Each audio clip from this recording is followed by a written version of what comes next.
Oh, hello everyone. Welcome back to the channel. Are you having a good day? Hope that you're having a wonderful one today. Hey, I got an idea. Let's go ahead and rank some Genesis albums here, why don't we? Alright, so every once in a while I've seen throughout the comments, now that we've listened to quite a bit of Genesis, hey, what are your opinions on the albums? Have your opinions changed? What are your favorite albums? What are your least favorite albums? So what better way to dive into this than to actually just do a tier list of the albums? So yeah, we're gonna go through the albums. I've listened to obviously most of Genesis albums. The only ones I have not heard are going to be their first album, Genesis to Revelation, and then is it We Can't Dance? Is that the one? I don't remember exactly what it's called. And then Calling All Stations. I believe that's the last one that they've made. So I haven't listened to every single album, so I can't rank those three. But the other ones are up on the chopping block, or on the I don't know what's the opposite of the chopping block, the salvation block. So let's go ahead and listen. I don't need my headphones. There's nothing I'm listening to. All right, so I'm gonna, if it's not already, my screen, my face is gonna be smaller, and we'll have the tier list up here on the screen. So, oh, I didn't press the record button for the tier list. Hold on. Let's press the record button. Usually I have everything synced, but it's not, so I'm just gonna have to mess with it a little bit later. Okay, so getting back here, we have the S tier, which is going to be top. Like S is top tier, and then of course going down, A tier, it's good, it's great even, and then B tier, it's good. C tier, it's all right. D tier, it's a little, you know. And now, we're going to use these rankings obviously, but it's going to be even more extreme. You know, like if I put something in the S tier, that means it's like, But if I put something in the D tier, like a D is still passing in school, but let me just put it like this, a D is not passing in JP school. So I'm just putting it out there for you to recognize. So let me just move, I'm just moving some stuff here really quick. All right, so let's go by and through this one by one. Now listen, Genesis to Revelation, I can't do anything with that, so that's just gonna stay right there. So we're gonna move on into the next album, which is going to be Trespass. So Trespass. Also, just while you're here, I wanted to shout out this band I actually just discovered last night. I was on Reddit and someone had posted this band called Kimono. I'm highly gonna recommend listening to this band. I think a lot of you guys will like them. They're, I guess, kind of proggy, kind of psychedelic, but like they're just really, really good. I'm gonna put a link in the comments or in the description down below to their track Witch Warlock. And I think that they've either come out with a new album recently or are releasing one. I'm not sure exactly. I just discovered them. But I think a lot of you guys would really like this band. So go check them out. Let them know where you came from. All right. This is a really, really good album, I think. I don't think it's one of their best, but as a second album, like, this is where they're really, really finding their stride, I think. You have one of my favorite songs from the band as a whole on this album, which is going to be Stagnation. I do think the second side of the album is a little bit stronger than the first. Looking for Someone is nice. I wish there was a little bit more to it, but it's a nice track. White Mountain, I think, is a solid track. Visions of Angels, it's okay to me. Stagnation is top tier. By the way, I don't remember every single thing off the top of my head. I'm pulling up their Wikipedias and stuff, and their discography, so I can remind myself of certain things while we're going through this tier list. Dusk, I think, is a nice kind of settling down before you get into the major track that is The Knife. So for right now, and we'll kind of move these around and make this a little bit more polished up. But for right now, I'm gonna put not Stagnation. I'm gonna put Trespass in the B tier for now. Okay, it's a good album. Next album, Genesis, Abacab. Let's talk about Abacab.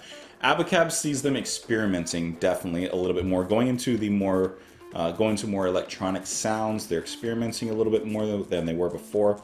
Abacab is a little bit of a transitioning period, I think, for the band. I think that it's admirable that they were experimenting in this pop realm that they're going for. I personally, there's a few tracks on there I like, but as a whole, I think that it's a little bit of a misstep, if I'm being honest. Like, I'm looking at the track listing right now. There's some good tracks on here. There's some good ones, but it also has Keep It Dark.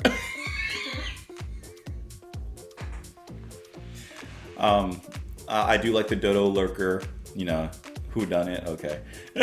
This one, I don't even need to look at the track listing for this one. This one, I think is a little bit of a misstep. It's a little bit misguided. I admire them for trying on here, but I'm going to, as of right now, put this down in the D. For right now, we're gonna polish this up a little bit, but we just need to place these for now. And honestly, if I feel like it, we'll just move things around willy-nilly. But for now, it's gonna sit comfortably, very comfortably, in D. Moving on to Genesis, their self-titled, also known as Shapes. This, I think, is the correction to Abacab's misstep. This is where I feel like they got their experimentation out in Abacab, and then they moved on to their self-titled, and I think that they found very solid footing. So overall, first of all, I think this is a really, really good album. Obviously very firmly planted in their more pop roots, not roots, but pop direction that they're heading to at this point. Starts off, Mama. I mean, that's amazing. Then you have That's All, that's cool. Then you got Home by the Sea, second Home by the Sea. Those are two really good tracks. I really enjoy those. So that's definitely good. You got Illegal Alien, which besides the subject matter, I just don't think is that good of a song. So that's once again a misstep there. But then I think the next few, it does settle down into a better place. So for right now, I'm gonna put the Shapes over here in C tier. It's all right. We'll see how I feel at the end of this. Invisible Touch. Let's talk about Invisible Touch, because this one's very poppy, which is totally fine. I mean, the title track is fun. You have Tonight, Tonight, Tonight, which I think is really good. Land of Confusion. Land of Confusion bangs hard. In Too Deep, okay. Domino, that's a good one. You know, Invisible Touch, let's for right now, I'm going to put that actually on par with their self-titled. I think these both, as of right now, belong in the C tier. I think they have some good stuff on them, but it's not my favorite. I won't necessarily keep him back to them over and over the way I will some of their other albums. We haven't listened to We Can't Dance, or whatever. Is that what it's called? Yeah, We Can't Dance. And we haven't listened to Calling All Stations. So let's move on. We're getting through now into their more classic period, the period that everyone enjoys, or a lot of people, I should say, seem to enjoy. Of course, now you're going to have Steve Hackett back in the band, Peter Gabriel back in the band, as we go through this list. So we are here with Nursery Crime. Okay, Nursery Crime. Music Box, right? Musical Box. Ooh, I like the track a lot. I just think that it's not like one of the greatest tracks ever. I know a lot of Genesis fans hold that one in high regard, and I know that what I'm saying is kind of sacrilegious, but that's okay. I'm gonna tell it how it is. I like it a lot, no doubt, but I don't think it's like a 5 out of 5 track. It's like a 4.5 track. I know, I'm picking straws. For Absent Friends, I think is a really nice, basically acoustic interlude. That's the first song, I believe, written by Collins as well. Return of the Giant Hogweed. That's a fun one. That's a good epic on this one. Seven Stones. Once again, one of the best songs, one of my favorite songs from Genesis. I love it. The Mellotron. Oh, God. Yes, please. Harold the Barrel is one of their fun kind of tracks. Because you know they have those tracks that are like just like fun, silly, overly dramatic. And I actually think Harold the Barrel is a really good example of one of those tracks from the band. I think that Harold the Barrel is really good. Harlequin's nice little interlude, and then you once again end with one of the best tracks from Genesis, The Fountain of Salmacis.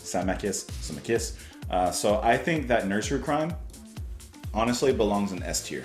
S tier, Nursery Crime, there's no doubt about it for me. This is a fantastic album. This is one that I wouldn't really skip anything on here. This is fantastic from back to front, front to back, side to side, left to right, up and down, north and south. I'm enjoying this one a lot, and probably one of my most listened to albums from the band. Actually, without a doubt, one of my most listened to ones. Let's move on to the next one. Foxtrot. So let's ignore for just this exact moment Supper's Ready. Everyone knows that takes this album, at least from wherever your opinion is, up 2 steps. That takes it up. But let's see. We got Watcher of the Skies. Great Mellotron introduction. Banks really nails it there. And then the story, this Watcher looking over the earth and everything, and then obviously the music. is wonderful. They're a very cool kind of sci-fi-ish sound, very progressive. I really like that one. Timetable, I think, is completely fine. It's not a song that I listen to at all, but it's also not one that I would necessarily track or skip, rather, I should say. Get 'Em Out by Friday. Love this track. If Supper's Ready was not on the album, Get 'Em Out by Friday is my favorite on the album. I think that this is incredibly strong. I love how, yes, it's a little bit of that drama that we mentioned before with Harold, but it's played so well. The moments in the music about halfway through when it breaks down, you have the announcer come on, the music changes, Peter gets into this kind of darkly, I don't know, he changes his voice a little bit and he becomes like sneakier, darker, a little bit more sinister. I love that. This Friday is amazing. Can Utility, I honestly have not really warmed up to. It's one of those okay songs to me. And then Horizons is really just a nice prelude into the obvious Titan on the album, which we don't really have to get into too much of Supper's Ready. I think that Foxtrot kind of comfortably sits, honestly, I would put it in the, I'm going to put it in the B tier, but hear me out. Hear me out. It's at the front of the B tier. It's almost A, and it may be bumped up into A. We're going to discuss that, I said, but for right now, I want to put this in the high B tier. Okay?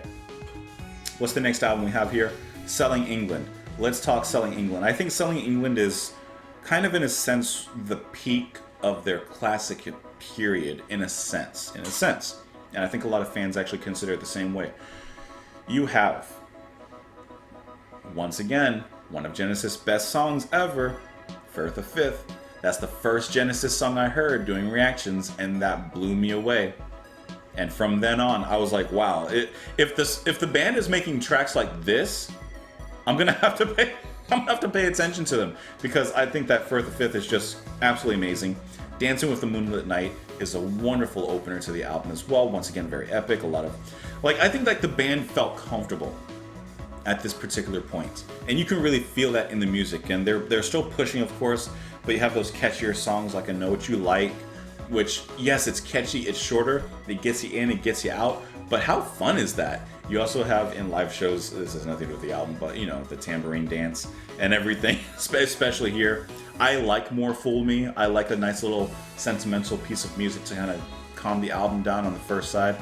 The Battle of Epping Forest is a bit wordy, if I'm being honest. This is their silly, fun, character-driven song, and I do think that there's a lot of good in it, but I also think it's a bit verbose, if I'm being honest. But then you also have After the Ordeal, which... and then we get into probably my most controversial Genesis take, which I never say anything to be controversial, but it's just my opinion. Everyone has an opinion, right? The Cinema Show, I think, is okay. I think it's completely okay. I don't really love it. I don't enjoy some of the singing, especially in the beginning. With the Cinema Show, I think it's completely okay. The instrumental part is really good. So yeah, I think that Cinema Shows are a completely okay song, and Isle of Plenty is a nice one to end the album, I think. So, Selling England, I'm going to put in the A tier. I'm gonna put in the A tier. Yeah. Let's put that there. I think that belongs. I was at this moment deciding, should I put Foxtrot or Selling England ahead? I'm gonna put Selling England ahead, which I'm going to say puts it in the A. Is this one of Genesis' most controversial albums? The Lamb Lies Down on Broadway? Because some people call it an overstuffed, overfluffed, overdramatic, doesn't need to be a double album, 4 sides, it's just too much, there's a lot of nothing going on. And then some people think of it as one of the greatest pieces of music written, one of the greatest journeys ever put to, I don't know, what were they recording on at this time? Tape. Or whatever. Now, you want my opinion on The Lamb Lies Down on Broadway? Well, good thing you hear it, because I'm going to give it to you. I think that The Lamb Lies Down on Broadway is one of Genesis' best tracks. I love the journey. I love all the musical direction that it takes, whether that is a step into different intermissions and interludes, allowing for Peter Gabriel to change his costumes really on live shows. I love this album, And even though it's like a very, very long album, it actually is one of the ones I listen to the most from Genesis. I'll just sit there and take a side and just listen to it. And then another day I'll pick a different random side and just listen to it. To me, it's really like getting 4 suppers readies. It's extremely enjoyable. I love this kind of supernatural and yet somewhat grounded journey that Rael takes. I know during the reaction when I listened to this album, I related it to Dante's Inferno. And Dante's Inferno is one of those books that made a big impression on me. So I just really like that kind of journey through a supernatural world idea. And I know that the band were at a hard time. Peter was at a hard time during this particular point. But the music is amazing. I know that it was stressful, but they came out with some really, really great stuff. What others would consider filler on the album, to me, is just part of the body of this album. I couldn't separate it. You know, there are those little gaps in the album where, you know, it's just kind of these weird little tracks, but I actually really like those, and I think it adds more personality, to be honest, to the album. You have some of the greatest tracks, some of the greatest transitions on here. Fly on the Windshield, In the Cage, the Carpet Crawlers, come on. Yeah. Like, you have just some absolutely amazing stuff in here. And I do think like the first 2 sides are perhaps a bit stronger, but I don't think that the last 3 are weak. To me, Lamb is going to go right. Honestly, I'm going to put it in front of A. We may rearrange that a little bit. We may. I'm not sure yet. It's one of those albums that to me is close to being on an S tier. We'll talk about that. Trick of the Tail, the first album without Peter Gabriel, Phil Collins fronting, and how does he do? He does an amazing job here. This is one of the peaks of the band. This is, I think, if I remember correctly, I think this is the first album that I actually listened to in full here on the channel, going through it song by song. This is just a really tight album. It's a lot of good stuff. There's only one particular track that I don't enjoy on here as much, and that's going to be Robbery, Assault, and Battery. It's, once again, this is their fun song, but it ain't fun for me. But you have Dance on a Volcano, Entangled, Madman Moon, Squonk, that transition. And then Ripples, Trick of the Tail, which Trick of the Tail is, to me, their attempt basically at like another catchy single. Kind of like I Know What You Did, or I Know What I Like, rather. And I think it's good. I don't think it's as good as I Know What I Like, but it's fine. But then the Los Endos, ending out the album, bringing back these references to past tracks, is just a wonderful way of reprising, paying homage to, and honoring their music and their roots in a sense. So I think that this is a really fantastic album. To me, this is on the lower side of the A tier. Very, very good. What do we got next? Are you guys still here? Is this boring? I hope this is not boring. I'm having a fun time. I'm going to do this for a few, probably other bands too. Next, we're moving on to Wind and Wuthering, the second album. The second album without Peter, I should say, and the last album featuring Steve Hackett. This one, to me, I guess because it is a certain era of Genesis at this point, but this one to me feels like a companion piece to Trick of the Tail, because Trick is a very, to me, a very bright album. There's a glow about it, and then Wind and Wuthering kind of shifts that a little bit, not into a depressing mood or anything like that, nothing dark, but it does shift a mood. You know, it does have a kind of opposite vibe, and of course you can really get that just from looking at the album covers, you know, where one is very bright and the other is not so bright. But I kind of view these as 2 sibling and companion albums, to be honest. So you're gonna have 11th Earl of Mar, which is, I think, once again a really good opener. One for the Vine, one of their best tracks. It's so good. I love the story of our main character taking a tumble and maybe finding himself in some wine. Your Own Special Way is that sentimental pop track. I like it. Sounds good. You got your own special way. And then a little country twang. And What Gorilla? To me, it's kind of not a filler piece, but it's kind of just like a filler piece without being one. Like, it sounds kind of cool. I kind of wish there was something else there, but at the same time, I do enjoy it, and I would never skip it. All in a Mouse's Night, getting back to their funny song, this is a good one. One of their best funny songs, perhaps their best, competing with Harold. That I like a lot. Blood on the Rooftops, obviously that's a classic for the band, a classic for Hackett, and I would even say a sort of swan song for Hackett at this particular point in the band's history. And then you have the final 3 tracks, Unquiet Slumbers, In That Quiet Earth, and then Afterglow, which are just, I think, one of the best suites, if you would, if I can call it a suite. I know it's 3 separate tracks, but we all know they belong together. It's one of those best suites, I think, from the band as well. And some of Tony Banks' best work on that solo there, which is just it's so good. So Wind and Wuthering, I'm gonna put right next to Trick of the Tail. They belong together. I think no matter what, they belong together. They have similar quality. And then there were 3. Hackett is gone, and now this is their first album as a 3-piece. How did they do? I think personally that the band fared a lot better. I know a lot of people kind of dip out after this album. A lot of people dip out after certain albums, which is fine. But I actually think that they did a pretty good job as a 3-piece on this album. It's not one that I listen to a lot. You know, it's definitely not one I'm going to listen to on repeat a lot, but there are some really good tracks on here. Down and Out, The Lady Lies is one of my favorite tracks from Genesis, and I just love that Rutherford bass line in there. It just feels so good. You got Undertow. Even their kind of sillier songs like, what is it, Ballad of Big, and what's the other one? I can't remember now, but even their kind of sillier songs, like, they do a good job. You know, Genesis is a really, really good band. I really hate Scenes from a Night's Dream, but, you know, got The Lady Lies. So this album, I'm gonna put personally down here in the C tier. That's where that belongs for right now. And then we have the last album that I personally can rank. The last one is going to be Duke. Duke is a really good album. I think Duke is kind of the peak, perhaps, of their blending together and they're leaving more prog tendencies and getting into more pop. And I think Duke is kind of like that perfect middle ground. You start off with those first 2 tracks that kind of, you know, really get back into that. Behind the Lines is really, really good. Then Duchess.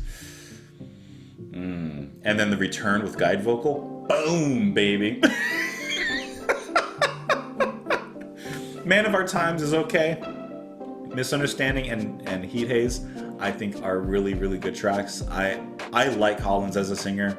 I don't have anything against him at all, or really anyone like that. So I really enjoy their sound there. You have the very catchy Turn It On Again, Alone Tonight, Cul-de-sac, Please Don't Ask, Duke's Travels, Duke's End. I will say that actually one of my least favorite tracks here are Duke's Travels and Duke's End. I don't really care for them. I know a lot of people like those 2 tracks. It sounds to me like they were trying to do another Unquiet Slumbers and everything, but it just doesn't hit the mark the same as me, or for me rather. But I do think that besides that, this is a very strong album. I would put this probably in the, for right now, I'm gonna put this like right here at the top of the beats here. Now, so these are like the basic rankings, but now let's actually clean this up a little bit, because there's a few things I want to change here. So this belongs down in D, so we'll keep that there. I think that Invisible Touch should go actually behind, and then there were 3. Shapes can stay where it's at. I'm feeling comfortable with that. Trespass, for right now, let's keep that where it's at, along with Foxtrot. I feel like Duke maybe should be a little bit higher, to be honest. I think I want to put this in the A tier. Trick of the Tail and Wind and Wuthering, those are going to belong together. Now, hear me out. This is me, guys. This is not you. Let's move Lamb up to S. Let's move Lamb up to there. Selling England. Listen to me. I'm putting it behind Wind and Wuthering and Trick of the Tail. I love these albums, and I do like a lot of Selling England, but I love these 2 albums, and I think that they belong personally right about here. I'm pretty comfortable with where Duke is. I'm pretty comfortable with where Lamb is too. And then Nursery Crime is a no move. That's going to stay. So that's staying right there. So I think that for right now, this is actually my final ranking of the Genesis albums as of right now in this particular moment. Nursery Crime and Lamb are in top, with Nursery Crime being my favorite album from Genesis, which I knew before getting into this. That is my favorite album from Genesis.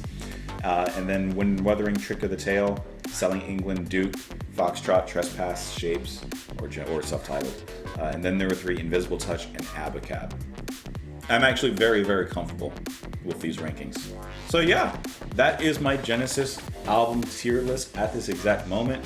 But what are you guys thinking? What is your tier list? I'll put a link to this in the comments or description somewhere down there below, so you can do that for yourself. You can tweet them at me. Go ahead and take a screenshot of yours. Go ahead and send them over to me as a tweet. Otherwise, hope that you enjoyed the video. Thank you as always for being here. I appreciate you watching and listening, and just being here, sharing your music and me sharing my thoughts with you. I will see you guys tomorrow. Have a wonderful day, and I'll see you then. Bye.